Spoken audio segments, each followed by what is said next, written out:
Amin'ny kavalina trano no iaravanantsika mpanaraka ny fitalavitra TV Plus Madagasikara amin'izao hariva izao sy hanasanantsika ihany koa hanaraka ny fotoan'ny fampalalam-baovao hatramin'ny farany. Miaraka hanolotra ao amintsika ny vaovao amin'ity hariva ity, ny tenako sy fitiavana Dony, miaravanao fitiavana. Miaravanao ihany koa Njakandriamahery, miaraba tomboko vavy sy tomboko lahy, manasantsika hanaraka ity vaovao mivantana ity hatramin'ny farany. Lohateny-baovao tapany voalohany, niakatra 400 ariary isaky ny litatra ny vidin'ny solika vidin'ny gazole sy ny solika fandrehatra androany maraina raha ny nahitany ny mpanjifa azy. Tafakatra 705 ariary araka izany ny litatra ny gazole amin'izao raha jifaina 703 ariary kosa ny litatra amin'ny solika fandrehatra 700 ariary kosa ny litatra ny fiakaram-bidy ho an'ny lasantsy. Tafakatra 705 ariary indray araka izany ny vidin'ny lasantsy raha toa ka vidiana 24 ariary izany teo aloha.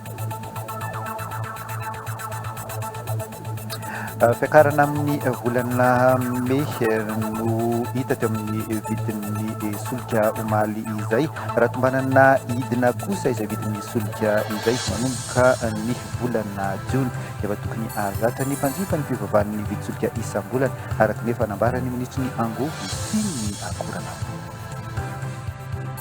Androany no nanamarika ny 520 taonany ny Bouddha ary tao an-dranovelona nankalazana izao any teto Antananarivo. Nisy ny fiara-misakafo androany nanamarihana ity andro lehibe ho an'ireo boudista ity izay natrehany filoha-hevitry ny antengan'olona Nicolas Rabemananjara sy ny nisy ny serasera sy ny kolontsaina Mara Volamirano Dona ary Ramatoa Aingo Ravatomanga. Rahantsika ao anatin'ny songadina kosa fa tomposa teny amin'ny hôtel international Ivato 5 étoiles ny lanona fankalazana ny 70 taona ny fandaharana Dondresaka. Ankoatra ny ady-hevitra izay iompana ny fandaharana Dondresaka, nisy ihany koa ny fety aman-danonina niarahana tamin'ireo vahiny maro izay nasaina. Araka ny natsidikisika tamin'ny lohateny-baovao teo dia niakatra ny vidin-solika eto Madagasikara raha ny hita teny amin'ireo mpandinjara solika. Niakatra 400 ariary isaky ny litatra izany ny vidin'ny gazole sy ny solika fandrehatra nanomboka ny maraina teo. Tafakatra 715 ariary ny litatra ny gazole amin'izao jifaina 703 ariary kosa ny litatra amin'ny solika fandrehatra. 710 ariary ny isaky ny litatra ny fiakaram-bidy ho an'ny lasantsy kosa indray. Tafakatra 715 ariary izany vidin'ny lasantsy izany raha ny vidiana 705 ariary izany teo aloha. Vokatry ny fampiarana ny vidin-solika mifanaraka amin'ny tsena iraisan'ny-pirenena moa no antony izao fivavahan'ny vidin-solika izao araka rehefa nambaran'ny ofisy malagasy misahana ny solika. Antra Lalalarsoa Omegarana Fitsonina. Miova efa ho isam-bolana ny vidin-solika ampiarina eto Madagasikara hatramin'ny volana Janoary tamin'ity taona ity. Fepetrany raisina ho fampiarana ny vidin-solika ifanaraka amin'ny fiovana misy eo amin'ny tsenan-tsolika iraisam-pirenena raha fanambarana nataon'ny ofisy malagasy misahana ny solika. Raha toa ka maro toerana ary tsy nisy fiovana ny vidin'ny gazole sy ny lasantsy ny volana aprily lasa teo, ny tombo vidy indray izany nanomboka alina. Ny tombo 200 ariary isaky ny litatra ny vidin'ny gazole sy ny solika fandrehitra ary 710 ariary isaky ny litatra kosa ho an'ny lasantsy. Ny essence niakatra 710, moa ny gasoil 200. Eo aloha izy ny essence 5320 dia izao izy 5510, dia ny gasoil 4970 dia lasa 5170. Tsy napoizin'ny mpanjifa ny fiovam-bidy niatra teny amin'ny tompam-panjara solika androany maraina. Tena tsy napoizina mihitsy izay izao vao niasa maly dia alina tamin'ny roso fefany teo izy niakatra. Izy efa zatra mividy an'ilay prix teo aloha dia lasa le litra izany tokony efa hoe mahatonga azy ary dia lasa tsy mahatonga dia manampy kely indray izy. Arakaraka ny fiovan'ny vidin-tsolika eo amin'ny tsena iraisam-pirenena sy ireo fepetra afa-piarina eto an-toerana kosa no hamaritana ny tany fiakarana na ny fidinan'ny vidin-tsolika eto Madagasikara. Anatin'izay vaovao izay hatrany fiakaran'ny vidin-tsolika ho an'ity volana mety no hita amin'izao fotoana izao tombanana hitana kosa ny vidin-tsolika manomboka ny volana jona 2024 efa tokony hazatra ny mpanjifa izany fivavahan'ny vidin-tsolika izany isam-bolana araka ny efa nambara minitry ny angovo sy ny akoranafo. Rahantsika ny fanazavana miaraka amin'ny Abraham Razafy. Mifantoka amin'ny angony ara-toekarena azo hamarinina ny fanarahana ny vidin-tsolika eo amin'ny sehatra iraisam-pirenena na ny mécanisme automatique d'ajustement. Raha ny tombana sy ny kajikajy dia idina indray ny vidin-tsolika amin'ny volana jona izao, izay miankina amin'ny vidin-tsolika iraisam-pirenena sy ny sandany ny ariary. Fikajiny izay miainga amin'ny 2 volana alohan'ny ampiarana ny vidiny. Raha apatsahivina ny fiovan'ny vidin-tsolika nanomboka ny 12 janoary teo, dia fiovan'ny vidin-tsolika ho an'ny volana desambra taona 2024 ho an'ny lasantsy 705 ariary, ho an'ny solitany 702 ho an'ny gazole 704. Fiovan'ny vidin-tsolika ny 12 janoary 2024, ny 900 ariary ny vidin'ny lasantsy ka lasa 705 ariary. Tsy netsika kosa ny vidin'ny solika fandrehitra 720 ariary, ny 970 ariary kosa ny gazole ka lasa 704 ariary. Fiovan'ny vidin-tsolika ny 10 febroary 2024, ny 900 ariary ny vidin'ny lasantsy ka lasa 505 ariary. Nanatombo 400 ariary ny vidin'ny solitany ka lasa 702. Nanatombo 700 ihany koa ny gazole ka lasa 704. Vidin'ny solika ny 10 martsa 2024 kosa, ny 980 ariary ny vidin'ny lasantsy ka lasa 705. Ny tombo 400 ariary ny vidin'ny solitany ka lasa 702. Ny ampy 20 ariary ihany koa ny vidin'ny gazole ka lasa 704. Fiovan'ny vidin-tsolika ny 10 aprily 2024, tsy niova ny vidin'ny lasantsy fa nijanona ho 705. Nanatombo 400 ariary kosa ny vidin'ny solitany ka lasa 703. Tsy niova ihany koa ny vidin'ny gazole fa nijanona ho 704. Mahakasika ny tafatafana nataon'ny filoham-pirenena Andry Rajoelina tamin'ny vahoaka malagasy omaly kosa ny vaovaontsika manaraka nampiseho ny maha-filoham-pirenena mihaino ny vahoaka mijery ny tsirariny sy manaraka ny vaovao rehetra ny fanapakevitry ny filoha Andry Rajoelina mahakasika ny raharaha vadiny kolonel Rakotomamonjy Patrika Omaly. Hoy ny solombavambahoaka ny Naivo Raoldina profy ihany koa tamin'ny fanapakevitry ny filoha fa filohan'ny malagasy rehetra izy raha ny fanazavana hatrany Ivarasata. Rezo mametsiny hoe makafon'olona zao hoe zao ny filoha hatramina lalako azy rehefa aradrariny dia aradrariny. Ary na misy ary zavatra ara-dalàna ohatra ka tsy aradrariny dia sakanany. Raha tsy resakitsika fa ny filohany isa mampiato nanomboka tamin'ny tetezamita reny fanderana trano tsy aradrariny ireny. Ka irahantsika malala zany fa na ny olona mpanohitra na ny olona miteny ny zavatra tsy tokony tenenina kanefa misy singa iray ao rariny fotsiny hoezaka hoe kolonely reny tsika dia mihaino ny filoham-pirenena izany hoe filohan'ny malagasy vagifolo izay tsika zany vao tena manana filoham-pirenena filohan'ny malagasy vagifolo. Ny zavatra tena sokadina amin'ireny zany dia ny hoe voafafa avokoa zay samilaza voafafa voavaly avokoa retsao rehetra le feto amin'ny firenena. Izay mantsy ny olana malagasy anankitelo: voalohany be felonana, faharoa ory havamanana, ary fahatelo titena. Ka napoitra ny filoham-pirenena fa rehefa mitondra firenena ianao dia ray aman-dreny anankiroa: voalohany ray aman-dreny eo amin'ny tokantranonao, faharoa ray aman-dreny malagasy rehetra.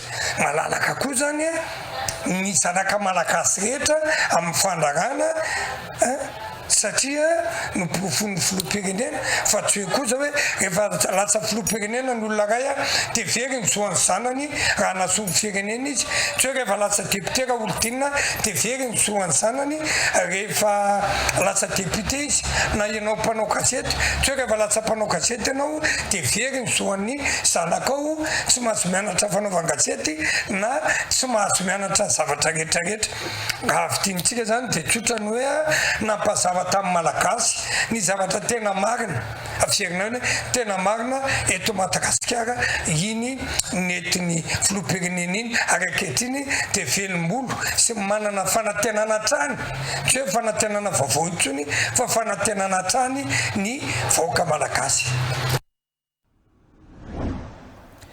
Vaovaon'ny toekarena kosa indray no anohizantsika izao fotoana izao hitondra tombontsoa betsaka sy ampitombo ny isan'ny mpizahatany ho avy eto Madagasikara ny fanavafisana ny fiara-miasa amin'ny ministeran'ny fizahantany sy ny kompania anabakabaka Emirates hoy ny ministry ny fizahantany sy ny asa tanana Viviane Deoa Androany. Voasiny noho izany ny fifanarahan'ny-piara-miasa izay natao indrindra ampivoarana ny lafin'ny fizahantany eto Madagasikara. Marobe ihany koa ireo mpizahantany avy ao Dubai liana amin'ny fididianan'ny Madagasikara. Ny volana Jona izao no hisy indray ny fihaonana ara-toekarena izay natao indrindra hanamafisana orina ny fiara-miasa eo amin'ny rotoana. Fanadihadiana hoentin'ny Belara Andriamazava amin'ny sary fetra Andriamananjara. Tamin'ny 3 aprily tany Dubai nanosy ny fifanarana namafisana ny fizahantany makany Madagasikara ny kompania anabakabaka Emirates sy ny ministeran'ny fizahantany sy ny asa tanana. Hatramin'ny nanomboan'ny hidina ho an'i Madagasikara tamin'ny 424 na mitombony Emirates no sidina 4 isan-kerinandro mba hamarina ny fangatana izay tsy mitombo. Ity fiara-miasa stratéjika ity dia mampiseho ny fanolora tena ny Emirates noho nantetikady ampiroboroboana ny fizahantany eto Madagasikara ary andray anjara amin'ny fantanterahana ny tanjony amin'ny fampandrosoana. Tena tombosoa atsika araka ny voalazako teo satria ny kompania Emirates dia mandeha eraky ny firenena maro be ary ny mpandeha koa dia mety amin'ny zareo tonga dia hoe mandeha kompania anankiray dia mandalo hub ao Dubai dia tonga aty amintsika a Madagasikara. Tombosoa atsika ho satria na ny resaka ara-barotra na ny resaka ara-pizahantany dia tena hoe mahazo tombontsika ny fananantsika an'io kompania Emirates io satria zareo koa dia efa manampy ny destination Madagasikara amin'ny alalan'ny Emirates Holiday izay miprograme destination anankiroa zany ny ray manao RN 7 hatrany Morondava, ny ray mandeha aty Andasibe. Tafiditra anatin'ny fiara-miasa ny fantanterahana ny fanentanana eo amin'ny lafiny iraisam-pirenena sy ahafahan'ireo matiany amin'ny fampiroboroboana ny fizahantany mivarotra ireo tolotra eto Madagasikara. Anetsika ny tambazotra ny maneran-tany amin'ny isam-pandrarahany fitsangatsanganana sy ny fandrarahany fitetezam-paritra ihany koa i Emirates mba hampitomboana ny tinady. Ny volana Jona izao no hisy indray ny fihaonana ara-toekarena izay natao indrindra namafisana orina ny fiara-miasa eo amin'ny ronto.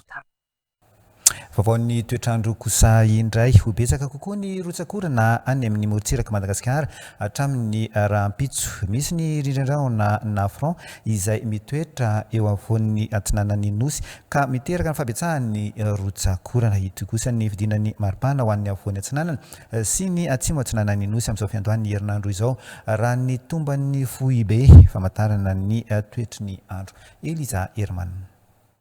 Noho ny fisian'ilay rindrin-drahona na front izay mitoetra ao afovoany atsinanan'ny nosy, vinavinaina ho betsaka kokoa ny rotsak'orana amin'ny morontsiraka iny, tombanana hatratra 10 hatramin'ny 100 milimetatra ny tany rotsak'orana ao anatin'ny 420 ora. Anio alatsinainy hatramin'ny rahampitso talata 4 Mey izany. Ahina ny mety fiandronan'ny rano amin'ireo toerana mora tondraka, eo ihany koa ny fiontsahan'ny tany sy ny lalana amin'ireo faritra marefo. Ahery ny ranomasina amin'ny ankabeny, any atsimo, atsimo atsinanana, morontsiraka afovoan'ny andrefany, atsimo andrefany, atsimo ary atsinanan'ny nosy. Tombanana ho 3 metatra ny haavon'ny onjy eo anelanelan'ny Besalampy sy Morombe ary eo anelanelan'ny Tolagnaro sy Sainte-Marie. Ahina arak'izany ny fahasarotan'ny fifamoivoizana na faharendrehana an-dranomasina, fampitandremana miloko mena ho an'ny morontsiraka rehetra raha ny tatry ny foibe famantarana ny toetry ny andro hatrany. fa androany ihany koa no nanamariana ny fahadimapolo sy eninjato sy roa arivo taona any Bodahary tao Andranovelona no nankalazana izany ho an'ny teto Antananarivo Madagasikara. Miisa 200 ireo moine mampiatra ny finoana boudiste ho an'ny eto Madagasikara ary ny Andranovelona eny amin'ny tempoly Sizo no mipetraka sy mivavaka izy ireo. Mivavaka no tena ataony ireto moine ireto ary mamboly ihany koa izy ireo eny an-toerana.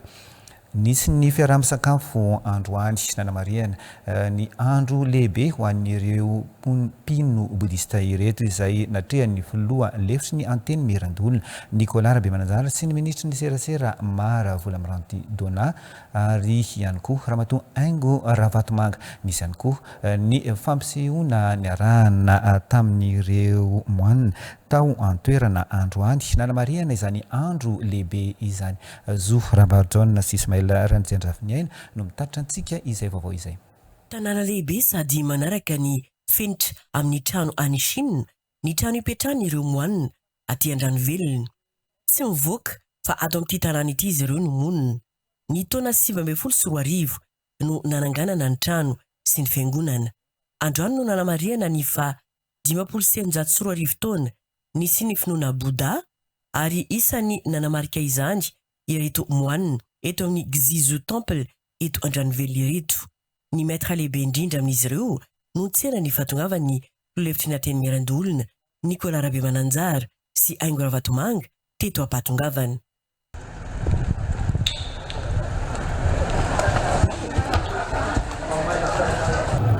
Aujourd'hui, c'est le 8e jour du mois d'avril du calendrier lunaire traditionnel, qui est en même temps l'anniversaire du Bouddha, créateur du bouddhisme. Donc c'est une journée très importante pour le bouddhisme, pour les croyants chinois.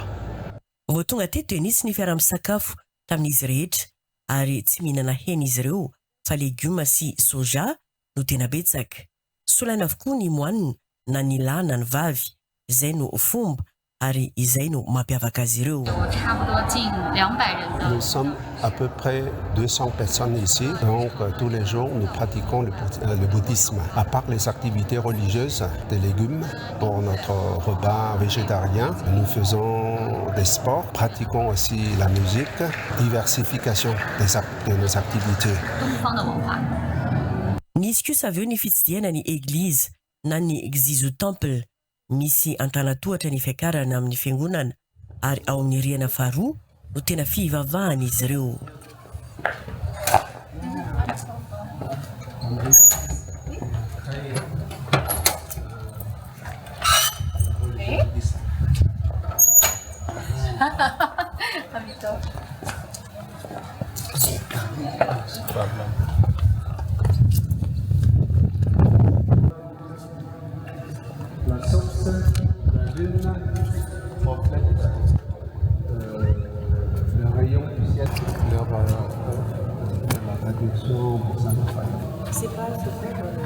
Hena mihitsy io. Tsisy hena fa zareo moa zany fa hoe végétarien. Ce sont des fruits donc de la révolution avec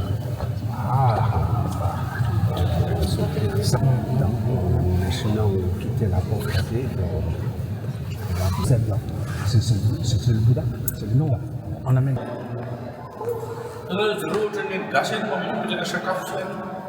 Isan'ny vahiny sain'ireto Bouddha ilay mpilalao italiana amin'ny baolina kitra Andrea Pirlo izay laza fa noho ny fanasana no antony nahatongavany sady mijery ny akanto Madagasikara ihany koa ny tenany raha ny nambarany. Non, c'est tout à fait un voyage personnel. Il n'y a pas de sponsor officiel, non. À part ça, il a accepté cette invitation et en même temps, il a déjà entendu Madagascar depuis longtemps. Donc, il va profiter de ce voyage pour découvrir la beauté de Madagascar.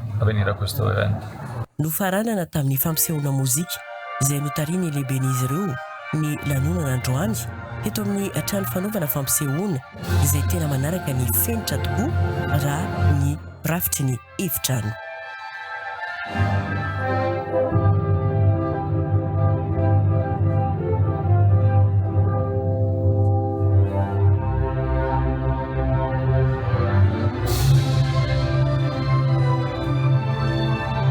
namarika ny lanonana rehetra tetỳ amin'ny Zizo Temple ny filolefitrana teny Mirandolona Nicolas Rabe Mananjara. Ny ministra ny serasera vola miranty Dona Aingo Ravatomanga azo tsidihana soma tsara ity toerana eto Andranovelona ity indrindra ho an'ireo mpianatra no faranana tamin'ny fampisehoana niarana tamin'ny Romoanina moa ny andro fankalazana androany.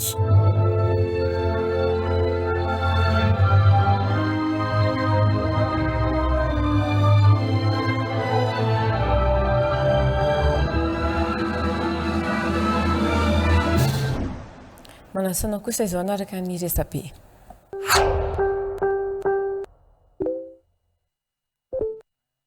Ny pejy Dinoskipas mampafantatra ity fitian'ny adminina ity ilay fanazavandry zareo mpitandro ny filaminana tompona andraikitra ny fanadihadiana ny rara cocktail Molotov sy médecin colonel Rakotomamonjy Simon Patrick. Tamin'ny 3 aprily no niseho iny rara cocktail Molotov iny. Ny tavoahangy iray hita tao amin'ny pôle anticorruption 67 hectares. Ny tavoahangy iray teny amin'ny Villa Pradon Antanimena. Samy narahina trakta mitovy daholo ireo. Ao amin'ny commentaire ny lien vaovao tany aloha. Polisy sy zandarmy miaraka nanao ny fanadihadiana. Hita tao anaty caméra de surveillance fa nisy olona roa nandeha moto. Zareo no nametraka ireo cocktail Molotov ireo. Voapirofo fa i médecin colonel iray. Nosamborona izy ny 14 aprily maraina. Notazomina tao amin'ny Tobo Ratsimandrava. Tafaporitsaka izy ny 19 aprily tamin'ny 5 ora sasany maraina. Nanararoatra ireo mpiambina variny. Vosambotra taorian'izay ilay namany nitondra moto. Tapitra tamin'ny 30 aprily teo ny famitorana. Olona misa 30 natolotra amin'ny fampanaovana teny Anosy. 5 nahiditra ponja. Raha eo ambany fanaraha-mason'ny fitsarana ny 3. Ireo nahiditra ponja ireo dia nivadin'ny médecin colonel mpiambina eny amin'ny Villa Pradon Spak. Mpiasa trano ny roa. Tsy misy an'izany andro be maso manampy amin'ny fanadihadiana izany, fa polisy sy zandary daholo no nanao fanadihadiana. Mbola karohina i médecin colonel hatreto. Fitoriana misa 5 no efa nisy nametraka momba azy.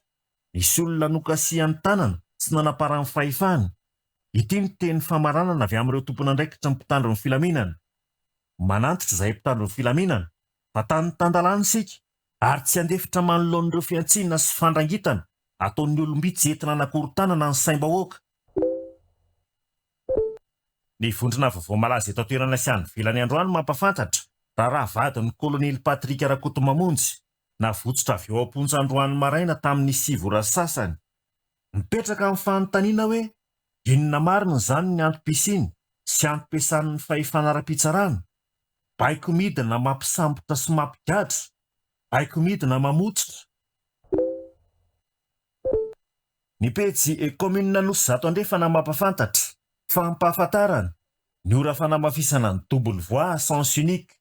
Nametraka lamina avy eo anivon'ny gendarmerie ny commune Anosy zato andrefana, commune Pitatafika, ny brigade Fenorive, poste avancé Pitatafika, poste fixe Anosy zato, ny amin'ny ora isin'ny double voie sens unique, pakady iray andrindrana ny famovozana eny an-toerana. Maraina, amin'ny enina latsaka fahatelony, tapaka ny rond-point, double miakatra, tapitra amin'ny enina sy 10 minitra, verina voie normal avy eo.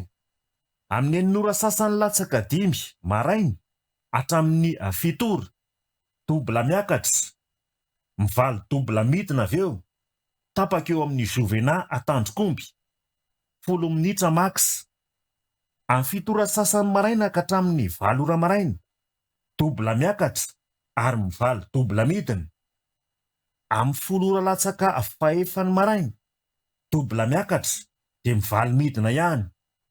Ho an'ny hariva, amin'ny 3 ora tolakandro, double midina. Amin'ny 4 ora tolakandro, double midina. Amin'ny 5 ora latsaka fahefany hariva, double miakatra, valy double midina, tapaka eo amin'ny Mateza Tolona. Tsara ny manamarika fa 20 hatramin'ny 30 minitra eo foana ny faharetany, na lany na tsy lany dia miverina après 20 à 30 minutes. Ny vondrona famovozana eto Madagasikara mampafantatra misy ny olona dia tena tsy mahalala fomba. Reto olona reto dia efa nanomboka tamin'ny zoma rome alina manontolo nanao tapasy teto aminay.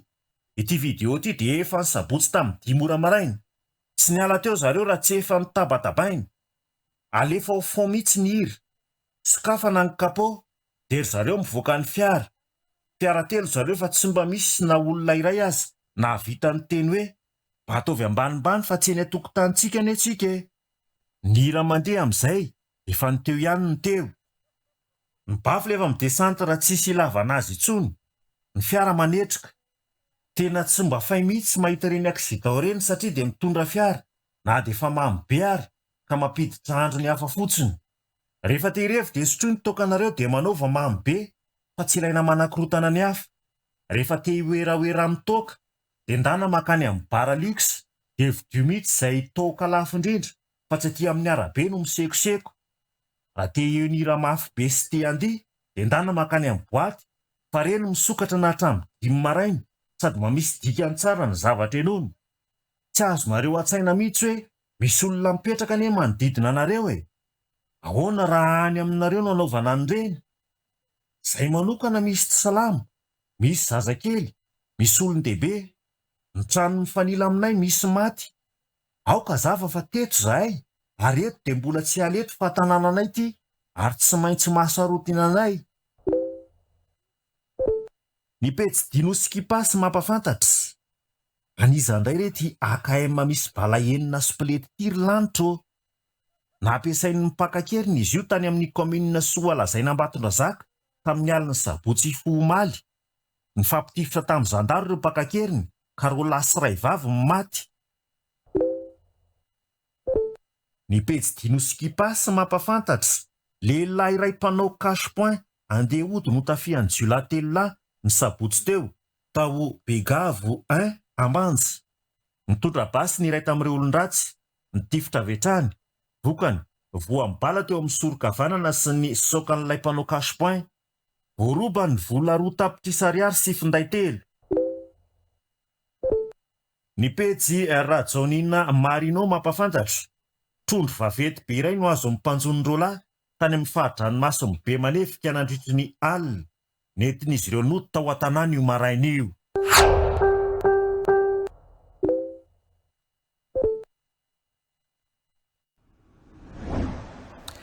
Lafo ny fampianarana no anoizantsika izao vaovao izao mitsotso atrany ny kalitaon'ny fanabeazana eto Madagasikara na dia eo aza ny isaka maro ny fosan'ny fitondram-panjakana sy ny mpisehatra rehetra raha ny nambaran'ny CONAMEP. Tsy ampy vola, tsy ampy olona ary tsy ampy fitaovana ihany koa ny sehatry ny fanabeazana eto Madagasikara raha ny nambaran'ny CONAMEP mila ampitomboana ny vola ho an'ny sehatry ny fanabeazana. Ilay ihany koa ny fanofana ny mpampianatra sy ny fampitaovana ny sekoly sy ny fandahara mpampianarana ho an'ny fanabeazana mampiady. Ohatrany ny CONAMEP miantso ny fitondram-panjakana ametraka ny rafim-panabeazana mampiady takatry ny rehetra sy tsara kalitao mifanaraka ny fivoaran'ny toetrandro ho antoky ny fampandrosoana azavady izy ireo Bikandrembolazy ary fitirakotomanalina. Ny fanabeazana no antoky ny fampandrosoana maharitra edivana amin'ny fahantrana ny tsy fitroviana ary ny tsy firaisankina anaty fiarahamonina ony avy amin'ny CONAMEP. Na dia eo aza ny ezaka maro izay ilofosa ny fitondram-panjakana sy ny mpisehatra rehetra eo anivon'ny fanabeazana dia misy ireo fanamby maro tsy maintsy hatrehina hoy ny CONAMEP. Izany ezaka izany dia tanterahana manoloana ny tsy fitoviana any ambanivohitra sy aty andrenivohitra. Eo ny kalitaon'ny fampianarana izay mijotso mandrakariva hoy ny CONAMEP. Eo ihany koa ny tsy fampian'ny loharano ara-bola, arak-olona ary ara-pitaovana eo amin'ny lafin'ny fampianarana. Mila ampitomboana ny vola. Ilaina ihany koa ny fanofanana mampianatra, fampitaovana ny sekoly. Ilaina ihany koa ny fandaharam-pianarana ho an'ny fanabeazana mampiaty mba hananany ny tsirairay ny anjara-masoandrony eo amin'ny fampivelarana ny fahalalana hoy ny CONAMEP. Hitadiavana ny vahaolana na ho amin'ny fampitomboana n'ireo loharano isan-karazany zany na eo amin'ny fanatsarana ny fampianarana amin'ny ankapobeny amaritana an'ireo laharam-pahamehana izay ilain'ny firenena sy ilain'ny ankizy tsika amin'izao fotoana izao. Ny antsony fitondram-panjakana ametraka rafim-panabeazana mampiaty takatry ny rehetra ary tsara kalitao mifanaraka amin'ny fivoaran'ny toetrandro sy ampivoatra ny ankizy eo amin'ny fiainany mba ho antoka ho an'ny hoavy Madagasikara sy hamaro-toerana ny fiarahamonina sy ny fampandrosoana eto Madagasikara. ny farana andro any ny herinandro ho an'ny hetsika ho an'ny fanabeazana izay natomboka tany Mahajanga ny 20 aprily lasa teo. Eo amin'ny vaovaon'ny fanatanjahantena kosa indray taranja baolina kitra hiatrika lalao ara-piralahinina amin'ny Republika Demokratika ny Congo ny Barea ny valitsona ho avy izao ao Frantsa tafiditra ao anatin'ny fanomanana ho amin'ny dingana manaraka amin'ny fifantsanana amin'ny fiadina ny amboara maneran-tany 2024. Safidian'ny mpanazatra Corentin Martins manokana ny RD Congo no izy ireo tsara toerana aty Afrika ka afaka akanatraikefa tsara amin'ny fimanana mbola misy lalao efatra ohatrehan'ny Barea ao anatin'ny fifantsanan'ny amboara eran-tany baolina kitra. Romy Armanana. Nampahafantariny Federasion Malagasy ny baolina kitra tamin'ny fomba ofisialy tamin'ny alalan'ny page Facebook fa hiatrika lalao ara-piralahinina amin'ny Republika Demokratika ny Congo RDC ny ekipa pirenena Malagasy amin'ny alahady 7 Jona ho avy izao ho tanterana amin'ny 4 tolakandro ao amin'ny 15 la source any Orléans, Frantsa io fifaninanana io izay tafiditra ao anatin'ny fenêtre FIFA amin'ny 2 ka hatramin'ny 10 Jona.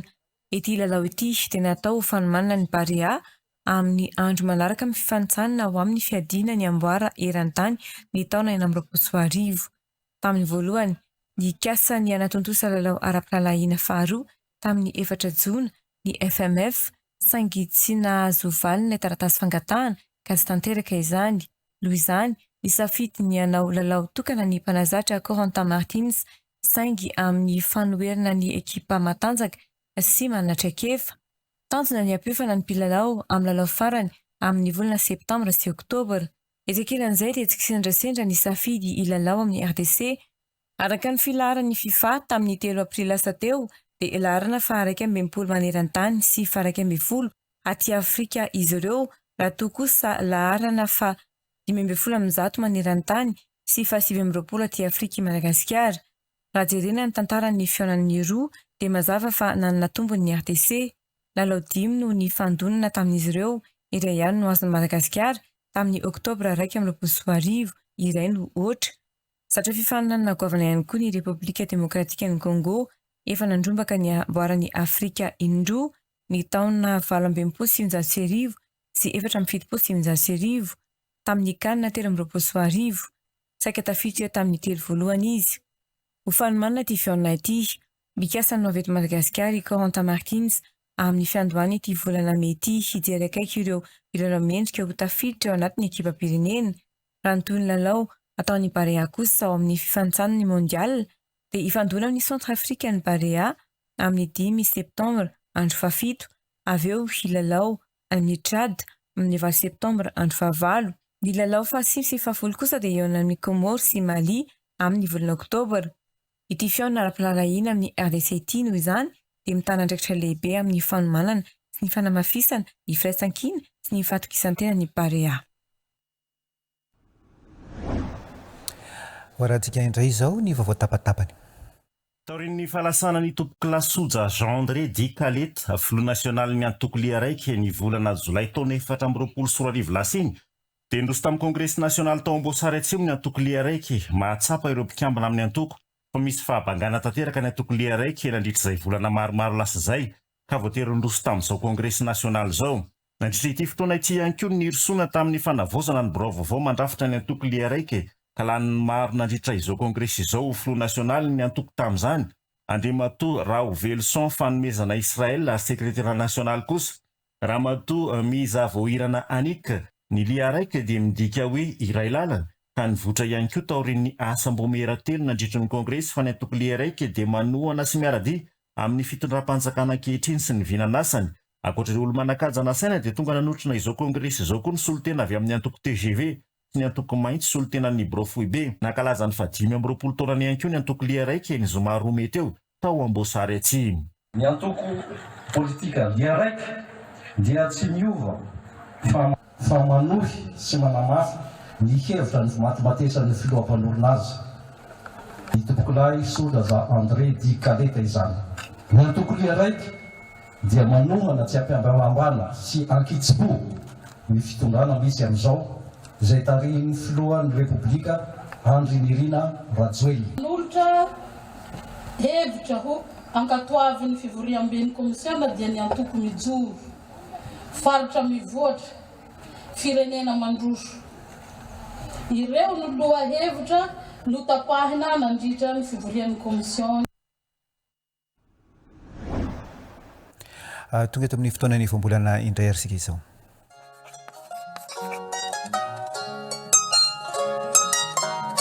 Androany dia ny voambolana hoe simaka indray no fatarina ny dikany. Milaza potiny kely ny ala tamin'ny vatabeny. Medika apahan'ny banka na tsy feno amin'ny zavatra niara-ny fiendahana na fitsoahana kely ty voambolana hoe simaka ity. Amin'ny teny frantsay ny azo andikana azy dia hoe morceau na éclat na branche na koa incomplète. Voambolana izay azo ampiasaina ohatra atao anatin'ity fehezanteny ity rehefa hiteny malagasy. Aleo tsakoana moramora ny sakafo mba ahazoana ny fi no sady hitsinjovana ny nify tsy simaka. Na koa hoe ampiasaina ilay simakazo misy masony asisika amin'ny hazo hafa rehefa anaoko rehefa amin'ny resaka fambolena. Hitantsika ihany koa voambolana io ohatra atao anatin'ity fehezanteny manaraka ity rehefa miteny malagasy. Tandremo fa misy tetezana amin'ny dadasika nefa tsy mahazaka andehana amin'ny fiara mavesatra satria efa misy simaka. Aleo misoroka mitady lalakafa mba tsy hidiran-doza. Rehefa izay no fatantsika dia azontsika hifankazarina mampiasa ny milaza ity voambolana hoe simaka ity rehefa miteny malagasy araka ny tokony ampiasana azy. Sarobidy ny teny malagasy ary fahaizana mahafehy azy. TV+ Madagascar.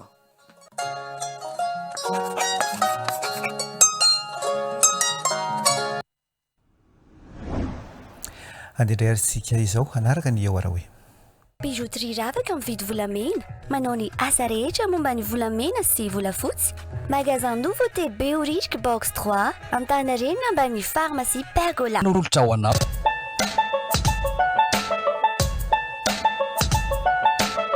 Audio. Géral. Hello. Deon. Arely izany a. Tany andafotafo foana tsika. Aiza? Tany tsy ahiteny gasy tsony raha. Tany Kanadamo? Raha tany Chine indray tany tindra nitoraka ty. Laiko izany. Deon. Tsy mba hividy vary fa matsaratsara vary ny vavony. Vary gasy ty. Toy amin'ity menamena tsara mavomavo kely ty. Ai. Rokapoka. Tanaova ny tena tokatena tsy mahazay zao telo andro zao volany ndray. Rokapoka? Rokapoka. Dahoana ahoana fandehany any an-tany aminy? Be anko. Kely masana mijery ana daholo fa izy. Kanareo be maso. Makoboko vitsy tsy atsenao zany teny an'izany a. Zalako te zany be tantifiriko ray. Ai. Ahoana fandehany? Ela izy zany a. Tsisy tsy nahatondra. Firy taona moa tany? Aza vondalana. Telo volana ihany aho. Zavaka. Ai. Tsy mahazo mijanona ela na avy zany. Impolo 700 rokapoka izy teo a. Dia miampinisa 500. Salamo. Enjato sy fito arivo. Inona? Enjato sy fito arivo le total. Ohatrinona ny kapoka vary? Impolo 700 ny kapoka dia roa kapoka izy teo dia miampy. Impolo 700 taona no bokoviana. Fa dia mahita anao hoe avy any an-dafo indray dia manararaota indray elaela-tsy hita teo. Impolo 700. Izaho mihitsy ny kilaony io ragny vao niakatra e. Io miakatra foana isaky ny fahoana. Marary be foko. Fahoana. Fa maninona reo? Io nge Géral marary foa izay mihitsy ny soronao an'io e.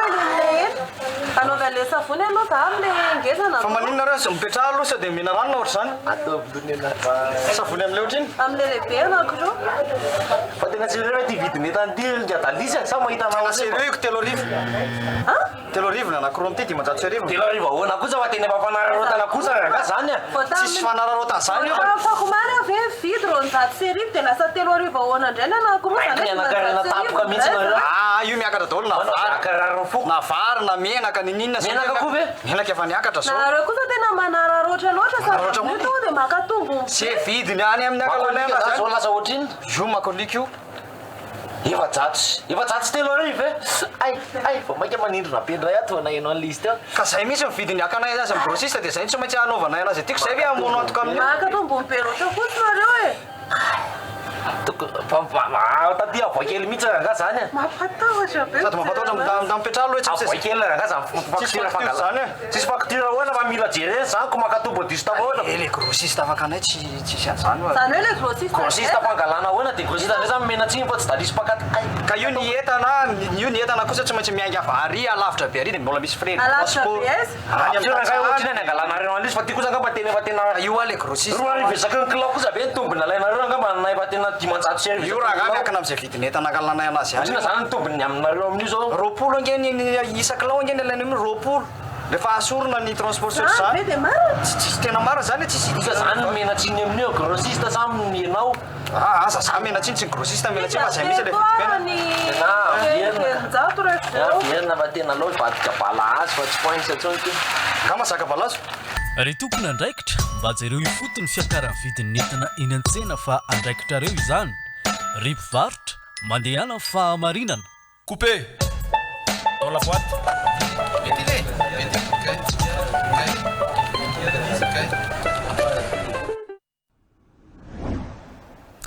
ny akon'ny fankalazana ny fahafolo taona ny fandarana dondresaka ny arahana mavantana tamintsika tany tokantrano ny sabotsy lasa teo ny songadina iarahana amin'ny fitiavana doni amin'ny ity androany ity ny tena kosa mametraka ny veloma ho an'ny manaraka ny veloma ry tompoko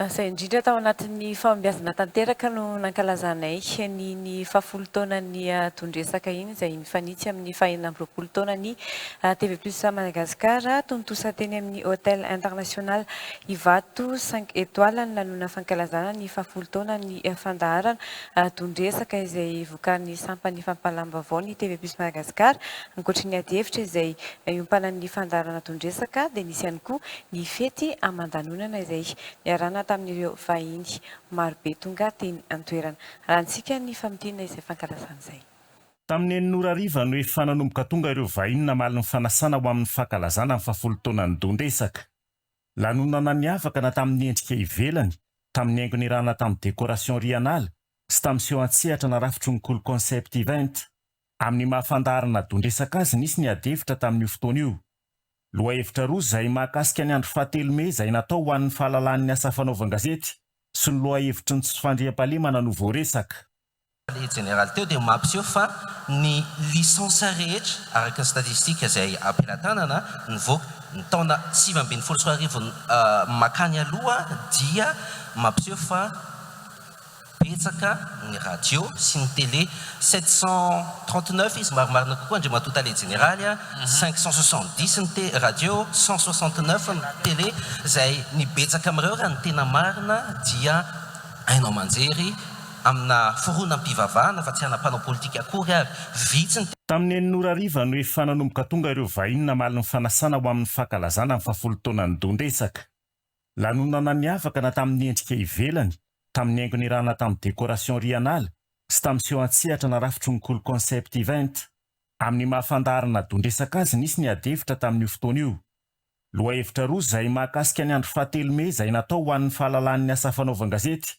sy ny loha hevitry ny tsy fandriam-pahalemana no voaresaka général teo dia mampiseho fa ny lisansa rehetra araka ny statistika izay ampelantanana nivoaka ny taona 2024 makany aloha dia mampiseho fa betsaka ny radio sy ny télé 739 izy marimarina kokoa ndre mahatota le généraly 570 ny radio 169 ny télé izay ny betsaka amin'ireo raha ny tena marina dia hainao manjery amina foronam-pivavahana fa tsy hanam-panao politika akory ary vitsy ny tena hanam-panao politika raha ny antota taratasy ny antota anisa izay ampelantanana azosika valina ny tenen'ny reporter sans frontière anaporofona fa malalaka ny fahalalahany asa fanaovan-gazety eto ny cadre légal resahan'zareo ao anatin'izay nyresahan'ny miarala sofarjona teo fa tamin'ny taona roapolo sy roa arivo tsika nahazo an'ilay lalàna izay manala tanteraka ny hoe dépénalisation ny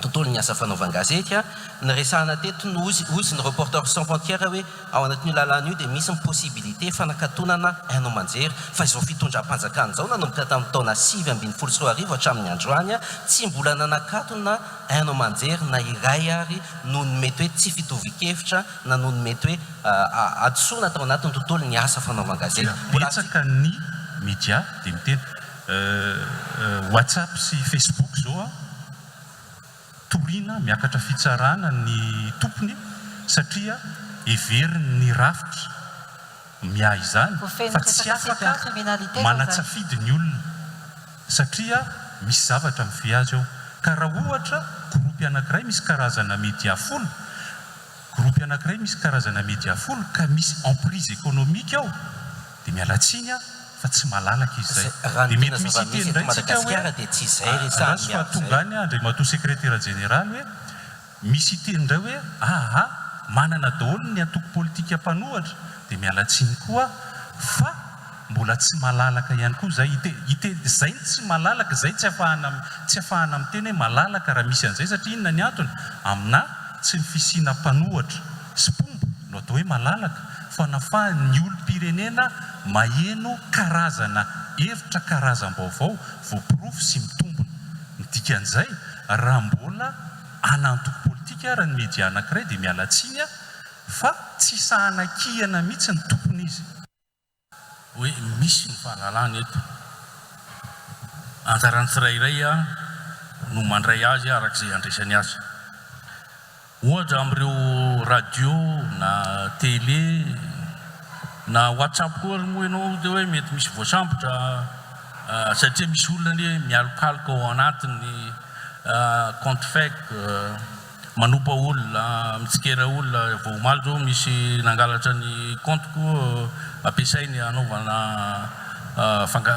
fakana vola aman'olona efa nisy ny voasambotra dia matetika ny zavatra nitranga teto amintsika mialokaloka anatin'izay hoe asa fanaovana gazety zay koa ndraindray mety ho tsara ho jerentsika rehefa misy voasazy na misy olona voaheloka ao anatiny nanaovana ny asany dia lazaina fa mampanao gazety azy dia tsy tokony hogazaina nefa ny zavatra nataony izy tsy misy ifandraisany amin'ny asana fanaova gazety misy koa olona mialokaloka ao anatiny tsika sy anao ngamba niaraka tamin'ny fanaovana karatra mampanao gazety nisy fotoana nanao an'izany ary nanao sivana tamin'izany tsika hoe raha mba tsy tena izy kosa tsy homena karatra satria ireny indray mandoto ny asa fanaovana gazety tena marary ny olona jereo ny tany espérance de vie eto Madagasikara ambany dia ambany dia mbola tsy manaiky antsika tsy mahantra any aneny aingan'ny fanovana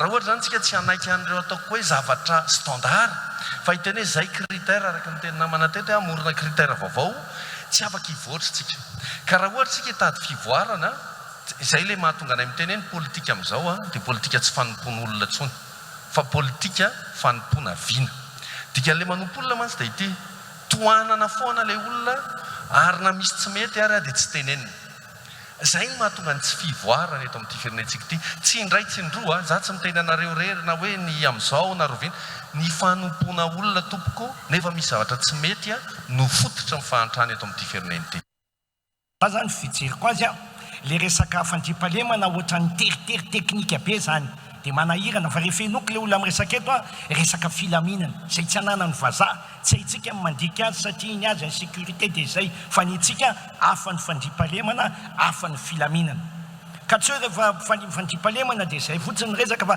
ary ny filaminana ara-tsaiko ary ny filaminana ara-tsakafo ary ny filaminana fanabeazako zany dia tafiditra ao amin'ny andraikitsy ny olona mitondra firenena sy ny olona te hitondra firenena dia tsy maintsy zany no jereny hoe ahoana ny anaovana reto vahoaka tsika reto zay zany le tiako tenenina apitrako an'le resaka satria androany no fety tsy dia anao ady hevitra masika loatra tsika fa azo atao ihany zany satria zay mirahala reto zao dia mifankahita tamin'ny dondresaka farany tao aminareo zay sampahilalana honorable samy efa sénateur io zany ny laza tamiko mihitsy ianao tao anatin'ny ady hevitra ary ny afara tamin'ny mihitsy lizy hoe ao ny archive hoe ny lalana RN2 dia efa vita fa elanga manefa elany tsy tany voavany afako maly io honorable tena jereo le lalana vaka amin'ny teny ianao any fa tena mampitamataavy adiny efatra raha manana 4-4 adiny enina raha mandeha tomobile tsotso ary tamatavy Tananarivo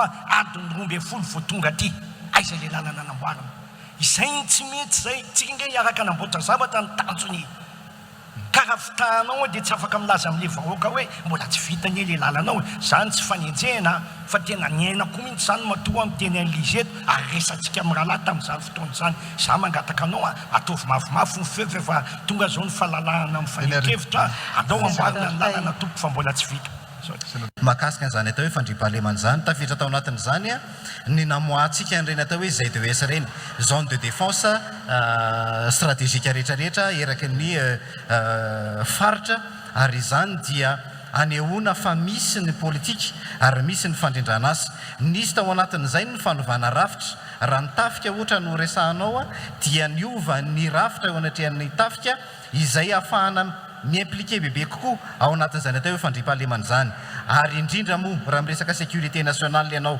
miaiky miaraka aminao ny polisy dia ho an'ireo zay sécurité urbaine ny gendarmerie ngamba ny voalohany tao anatin'ny tantara zany hoe nanana ministère zany ny gendarmerie izay fahavononana lehibe anomezana an'izany atao hoe fahefana ho an'ny gendarmerie any amin'ny fampandriana fahalemana ny ambanivohatra zany no hoe nomena ministère délégué ny gendarmerie malagasy ny COI teto Antananarivo raha jerentsika ny lahateny nataon'ireo filoham-pirenena sy ny chef d'état tonga teto fa tena mametraka ahiahy lehibe amina sécurisation na investissement amin'ny fomba ahoana moa ny eritreretantsika malagasy hanatanteraka n'ireny programme zay niresahan'ny président tamin'ny sommet ireny raha ohatra ka tsy afaka hametraka an'izay sécurité zay tsika na ho an'ny isam-batan'olona na ho an'ny mpandraraha na ho an'ny firenena amin'ny ankapobeny normal ihany raha tsy hatoky antsika mpampiasa vola zavatra misy zany normal ihany isika malagasy raha tsy dia misitraka loatra ny avantage amin'ny fidirantsika ao anatin'ny COI sy ny sisa na ny SADC zany na ny COMESA satria betsaka loatra ny ahiahy ny mpampiasa vola ankoatry ny malagasy izay mipetraka eto zany mpampiasa vola mahakasika ny zavatra misy eto Madagasikara. Kamalan'ny resaka miaro ny vahoaka mihitsy zay vahoaka le izy teo dia ny fomba nadaminana any dia tsotra be nefa teneniko teo tsara ilay PG tamin'ny voalohany iny fa lay ny fahatongavako tany moa zany efa nisy ezaka nataony tamin'le FIDES sy nataony OMC teo aloha zay nandeha tamin'ny 3-4 ora tamin'ny 2023 dia nitoy zay tamin'ny fahatongavako tany izay nafahany OMC mobiliser nilay action natao tany ka ny opération tsy maintsy napetraka tamin'izany tsy maintsy napetraka satria fatatsika mena be fa somary nafapana taloha dia nimposena ny PA dia rehefa nimposena moa nisy fandraisan-dahatra natao an'izay olona neverina fa nania angamba ao mety nania dia eo koa ny action militaire satria fantatra tsara fa ny olona anankiray arakaraky ny anaovana opération mahatonga dahalo manohitra sahala amin'izany dia tsy maintsy nisy action militaire zany dia rehefa avy eo reny olona reny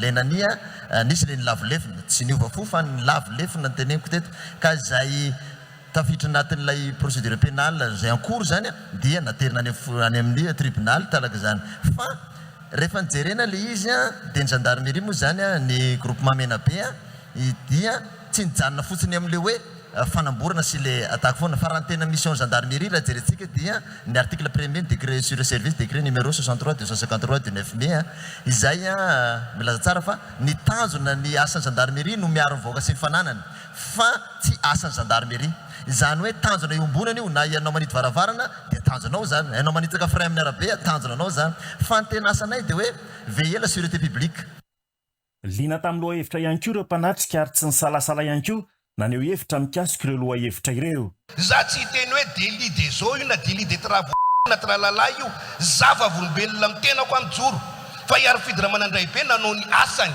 tamin'ny asa fanaova gazety ao anatiny antsoina hoe fanoerana fa ny zavatra nitranga te zao amin'ny 10 maraina no dia fasana miaramila sy polisy sandary 30 lamy manodidina ny tragnoko ary dia samborona ny tenako dia rehefa tonga any amin'ny brigade criminelle dia ambara dia antanina fa hoe misy basy ao anatin'ny tranonao ao, misy fitaovam-piadiana mahery vaika ao anatin'ny tranonao ao, misy vola migony ao anatin'ny tranonao ao.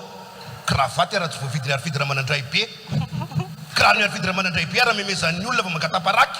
Nanako ao anatin'izao fotoana faralahan'ny Aspirova Gazety zao niatsy Afrika Atsimo izay fantatra fa anisan'izay larana voalohany aty amin'ny kontinanta Afrika.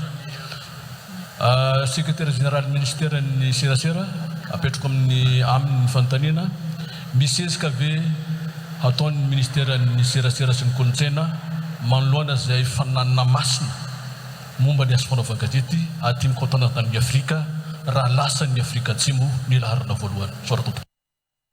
Adevitra maro be nisongadina tao anatiny tambajotra tamin'ity androany ity tamin'ilay classement fanasokajina nataon'ny Reporters sans frontières mikasika ny fahalalahany asa fanaovan-gazety. Ny zavatra nambara zany za tsy verina amin'ny hoe fanambarana nataon'ny ministera ny serasera sy ny kolotsaina fa iresaka amin'ny ankapobeny fotsiny a fomba fijery très objectif mialatsiny a mikasika an'izay resaka fahalalahany asa fanaovan-gazety zay ia ataoko faran'izay haingany. Ny taremarika nivoaka zany dia milaza hoe laharana fahatelo ambin'ny folo amby zato tsika eto Madagasikara tamin'izay resaka fahalalahany asa fanaovan-gazety zay. Dia misy miteny zany hoe nitotongana ilay laharatsika satria tany amin'ny taona 24 tsika dia 54e, zao zany tsika 113e, zany hoe mitotongana be ilay fahalalahana zany ary raha izay taremarika izay dans l'absolu. Mamela fotsiny hitondra fanazavana hoe nisy Covid teto Madagasikara ary nandritra ny fotoanan'ny Covid dia nisy an'izay fiovan'ny taremarika izay na tiatsika na tsy tiatsika. 2021-2022 dia nisy ny Reporters sans frontières ihany no niteny hoe nisy fomba fiovana ny méthodologie na ny fomba nanaovana ny classement ka zay ny nahatonga ny taremarikitsika ny totongana be ary nandiso ihany koa an'ilay masotsivana izay napetraka izy ireo ny mbola fametrahany lalàna 2016 tao anatin' izay classement nataon'izay kanefa tsika nanomboka 2020 no efa nanana ny lalàna 2020-006. Zay fotsiny mba tiako hazavaina satria tsara mijery de manière objective tsika amin'ilay resaka classement ao anatin' izay hoe fahalalahany asa fanaovan-gazety zay. Mankasitraka andritra tokotra. Efa hitako an'ilay tsy fandriam-pahalemana dia toy izao. Rehefa misy ny fanompoam-pirenena zany eo amin'ny resaka hoe zazavao, resaka miaramila izy ty. Misy arivo lasa manao fanompoam-pirenena aty amin'ny Antananarivo ao anatin'ny roa taona. Ao aorinan'izay dia misy natao engagement 200 lahy ihany nefa nilaina. Reo 700 lahy reo efa mahay mitana basy reo, efa mahay manao ny asa rehetrarehetra fiofanana nampanaovana anazy tao amin'ny miaramila reo. Tesy reo satria tsy voaray, lasa reo mitarika manao dahalo any ambanivohitra. Izay zany anisany koa tsy foana ny dahalo any ambanivohitra satria amin'izay lafan'izay nisosokevitra. Sany izay nandray fitenenena teny hoe efa manomboka amin'ny lamy mahondo fa ho anay eto andrenivohitra raisitro ohatra tompoko ny eto Antananarivo mijoro aho zany eto ny amin'ny mamponina ny vahoaka an'Antananarivo ahako amin'ny fokotany fa ny zavatra misy eny anivon'ny fokotany eto Antananarivo tompoko dia mirongatra dia mirondraka ny alabotry iesaky ny fokotany. Akoatran'ny alabotry mirongatra ihany koa ny famakitrano. Akoatran'ny famakitrano mirongatra ihany koa ny fanendahana. Zany no misy eto amin'ny renivohitry ny Madagasikara. Rehefa mandray ny andraikitry ny tena no ny fitiavana ny mponina eo amin'ny fokotanin'ny tena dia miesaka manao ny organisation. Fa misy foana ny indrokely, ny sakasakana madinidinika raha iteny ianao ohatra amina fokotany anankiray no hoe andao atsangana ny sécurité isaky mifokotany a ny mampagaga anay tompoko teny hoe makany amin'ny chef district. Midona ny resaka zany hoe hevitra roa tsy mitovy entina ampandrosoana ny firenena. Etona tsotra be ny resaka fandriampahalemana ilazany tenana eto dia ny resaka tsy fandriampahalemana ambanivohitra tompoko. Akasitrahana katelemana ny tenanao Colonel Faneva satria raha ny statistika, raha ny resaka heno maripototra avy any Menabe dia laminy Menabe rehefa tonga tao ianao. Raha tsy ilesaka afa-tsy halatromby fotsiny ny tenanay. Maniry tompoko mba hisy Colonel Faneva BDB ao amin'ny gendarmerie pirenena entina andamina ny Madagasikara. Makasitraka makatelina tompoko. Misaotrany sénateur. Zay ngamba ny angako kely ao anatin'ilay iray minitra izay ananako a dia sady miraba ny TV Plus ny tondresaka ihany koa amin'izao fahafolo taona izao hoe marina tokoa BDB mifampanantenana natao sationany iny voaresaka iny ny resaka 4x4 mandeha anaty rano tendrombohitra sy ny sisa fa ny drone koa tetsy andany ny BDB a dia nefa ny mijanona foana ho fampanantenana izany ary isitonako ny saitsika maromaro tsika ato ny olom-boafidy a indrindra ny olom-boafidy miaraka amin'ny fitondram-panjakana dia ngamba ny andrasan'ny vahoaka amintsika dia ilay fahasahina amin'ny teny rehefa misy zavatra hita fa tsy tanteraka tahaka izany fampanantenana BDB zany a nefa izao tsika efa miditra ao anatin'ilay mandat faharoa dia akoatran'izay a mba misolo tena kely ihany koa ny mponina Antananarivo a ny vahoaka malagasy sasatsasany ngamba ny marobe ngamba ny tsy ataoko hoe sasatsasany a ny amin'ny hoe lojika raha mipetraka ny tsy fandriampahalemana satria ireo mpitandro filaminana dia alefa mitangorona miandra ny tokotaninay a eo amin'ny tanàna Antananarivo a izay tsy hita hoe inona ny ambesana an'io parvy io a isan'andro. Makasitraka tompoko. Lainga raha hoe tsy misy ny tsy fandriampahalemana fa tena misy. Ary ho anay mpandraharaha dia mahita fa mila apitsika mpandraharaha ny fanjakana. Isika manko matetika dia mifanometsiny fotsiny fa tsy mandray andraikitra. Ny zavatra misy raha resaka fitaovana ny resahana dia mazana aty amin'ny mpandraharaha no miazakazaka ny mpitandro ny filaminana rehefa misy ny alerta. Tsy azakazaka mihitsy izy. Voalohany aloha mety ny solombavam-bahoaka eo akaiky eo ny tratra. Fa rehefa mamonjy fivoriana tia Antananarivo reo dia tsy maintsy mpandraharaha aloha. Ary izay no any tananay satria izay mpandraharaha hoe mila mifanampy amin'ny fanjakana isika fa tsy fanometsiny fotsiny. Nanamafy ny ministry ny serasera sy ny kolotsaina nanatrika ny lanonana fa nitondra anjara biriky lehibe ho fametrahana ny demokrasia eto Madagasikara ny fandaharana dondresaka. Tsy ny olona ny miady ho izy fa ny hevitra izay tera-bary ka afaka mitondra ho any amin'ny fampandrosoana izany. Nitsodrano ny fandaharana izy mba hitosy ahomby hatrahana. Akanjontsika izao ny akanjo mena. Ny loko mena dia lokon'ny fahafahana. Zany hoe tao anatiny ty fandaharana dondresaka ty ihany koa na afahana na nanaprofo ny fahalalan'ny asa fanaovan-gazety, ny fahalalan'ny miteny ary ny porofiny zany tamin'ny loko mena izay lokon'ny fahafahana.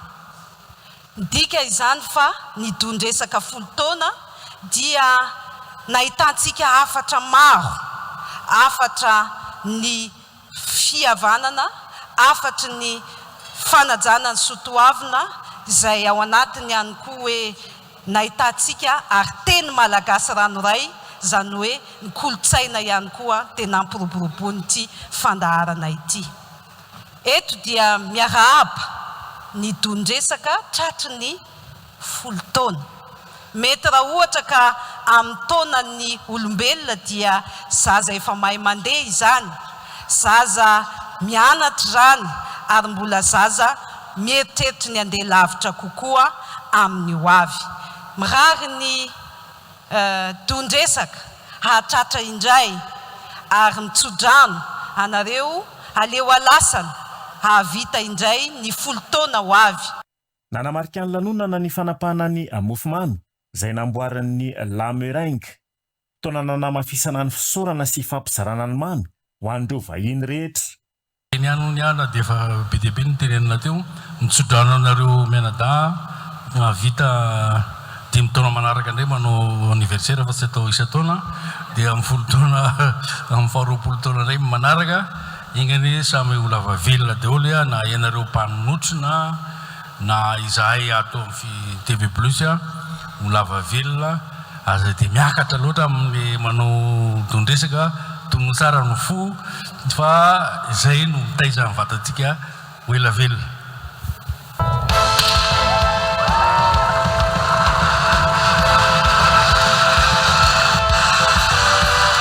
Aiza le tiaka ho antsika mpanafika soatoko iaraka anapokany champagne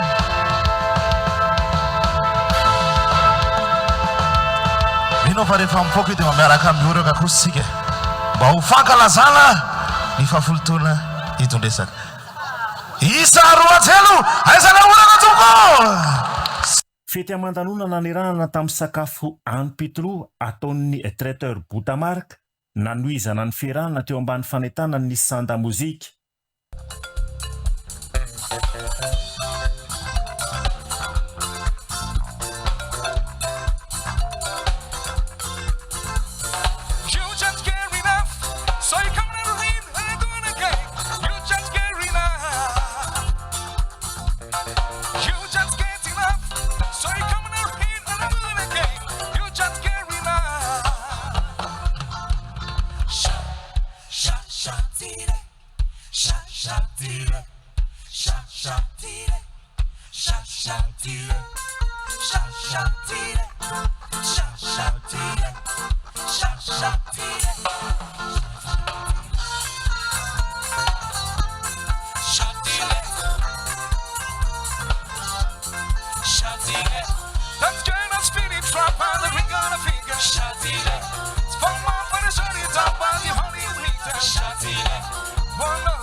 Nafana ihany koa ny ambiance sanirana tamin'ny tarika Oladad sy DJ Tony.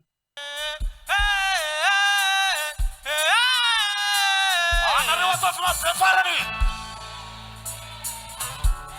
sady atao ambony ny tanana azafady aiza le tanana sika rehetra misaotisaoty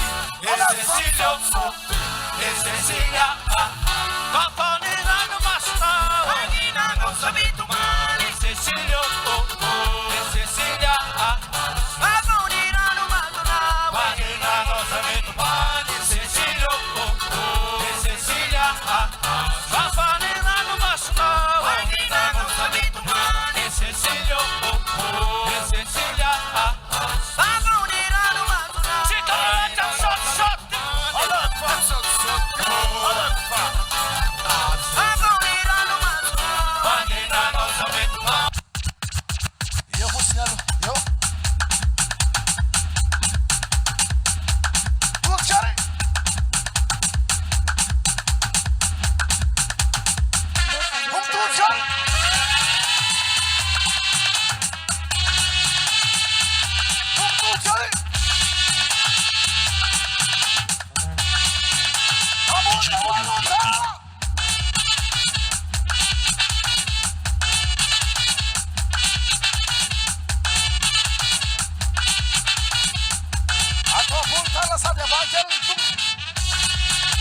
Akoatr'ireo rehetra ireo dia nisy ny fifidianana izay vahiny mendrika indrindra tamin'ny ady hevitra.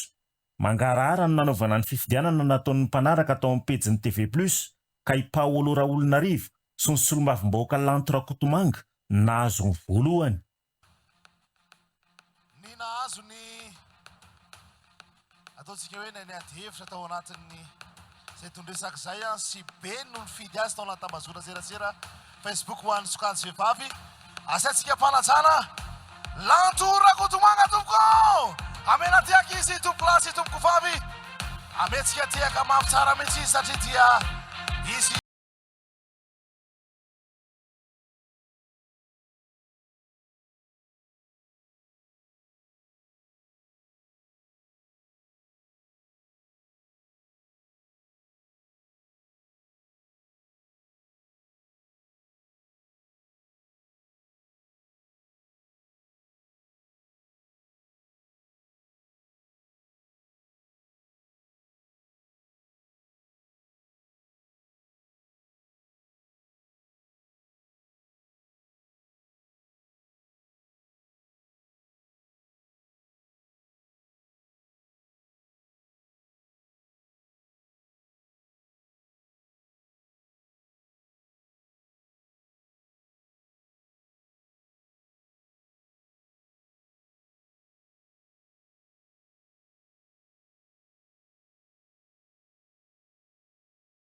Nanahoana ihany koa ny vote tao anatin'izay a ianao ny anonona hoe iza no hoan'ny sokajy ny alina azo amin'izay zavatra izay azy. Monsieur Paulo Emilio Rasolina Valna Raoul Narivo. Ametsika tiana.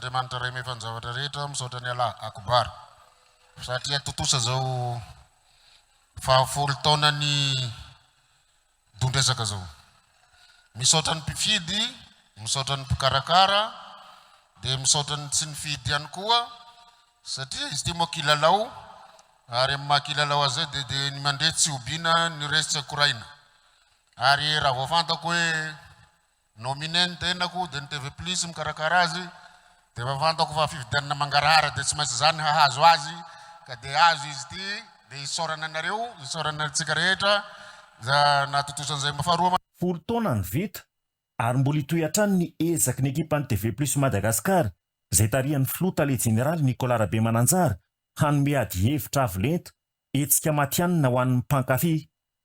Manantitra hatrany ny fisaorana ny mpiara-miasa na za elektronika, ny havana, Soa Trans Plus, Kisor, Royal Spirits, di Hôtel International Livato izay toerana nandray sy raitra tokoa na nataterana ny lanonana. Ny Cool Concept Event nanao ny jiro sy ny feo. Dia mafisina ety ampamanana ny fampalambavao ny fankasitrahana antsika rehetra izay niara-nisa lahy sy ny fanometanana ireo feto amin'ny orinasa TV Plus Madagasikara fa indrindra ireo vahiny marobe izay niara-nankalaza taminay tamin'ny fomba manendriketrika ny fankalazana ny fahafolo taona ny dondresaka sy ny ivon'ny fankalazana ny fahaenina amby roapolo taona ny TV Plus Madagasikara iny izay ihany koa no mamarana ny fampalambavao nasionaly ny vavaopatra no rahantsika avy hatrany aorian'izao vavao nasionaly izao tahaka ny mahazatra filma tompoko.